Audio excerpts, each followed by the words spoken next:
Meeting Catherine. That was it's probably one of the best things that ever happened to me, and I didn't realize it at the time. I'll never forget that day. Because of her tattoos, I have more of a connection with her because if I ever wonder who the person Catherine is, not only do I can just look at her, I can see her personality. I can see the beautiful person that is Catherine, and her tattoos are just they're like an expression of her personality that even she doesn't. I don't even think maybe sometimes she realizes she's got that on her, because it's normal to her. She sees it every day, but Well, it didn't start out as an interest. It started out as a repulsion. I didn't like the idea of permanency. Life is by nature transient, and I didn't really know why anyone on this earth would want to get something so permanent on their bodies. The roaring 20s started to happen, and I was doodling in my notebook in a journalism class in college, and I just loved the image so much that I went to the best tattoo shop. And as I found out more and more about the art, I realized that it is an amazing art. It totally stands on its own legs. And not only that, but there's a lot of science and biology involved with it too. I guess the other thing that really interested me was the psychology behind it. Not one person would come into the tattoo shop and not have a story to tell. They opened up to their artist like you would a therapist. They had some kind of deep-seated emotion that they just had to get out. I wish more people could get some sort of guideline on a sheet of paper about this is how to pick an artist, because it's really sad to see people with great ideas come out with horrible tattoos. Oh, well, there's all the cliches that all people with tattoos have bad attitudes or drug problems or unclean or jobless or unsavory characters. I know surgeons and doctors and lawyers and teachers, social workers that have huge pieces on their backs and their legs, and it's all about the ability to cover them up and maintain and keep up appearances. That one, that is an interesting story too. My primary artist, I hadn't seen him in a couple of years, and I visited him one day, walked into his booth, and saw this charcoal pencil drawing of this tattoo. And it was identical to an image that I had in some extremely vivid dream.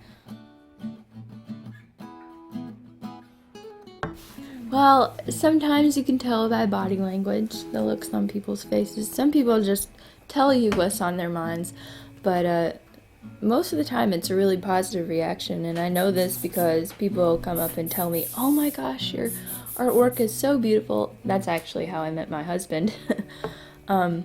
They tell me, "Oh, I got my tattoo, and this is why I got it, and where I got it, and look," and I don't know, it's overall positive. Occasionally I will go somewhere and someone will look at me like I'm a troll or something. But that's very rare. I don't get that a lot. What happens a lot is because I have this artwork, I meet people out in the street or at the store or wherever that probably otherwise wouldn't just come up and talk to me. But I've made really good friends, lifelong friends, that way.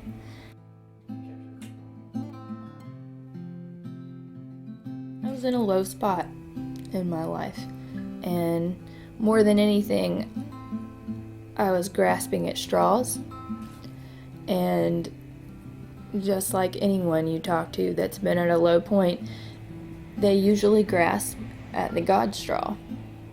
And as I grasped at that straw, I met my husband Anthony, and he just happened to have this background in the Church of Jesus Christ of Latter-day Saints.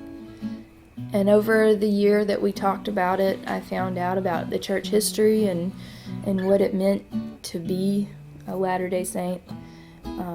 I found out that tattooing was not exactly acceptable. It was encouraged not to get pierced or tattooed because, if there is a God and we are made in His image and we are His children, just like any parent, why would a parent want their child to do something to their body that, let's be real, could cause them harm? There is a possibility for contamination, and not using sterilized instruments. But,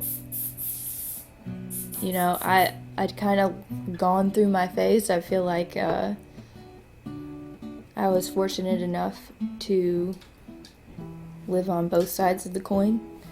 I led an unsavory life here and there, and I have the tattoos to prove it. That's how I dealt with it.